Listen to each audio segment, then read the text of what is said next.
go. For those of you that have bought this generator, it's a Champion 4650 generator.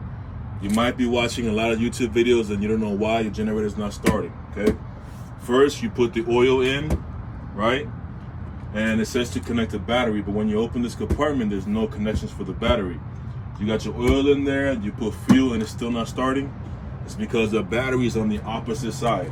It's on this side. So if you open up this door, you'll find the connection for the battery.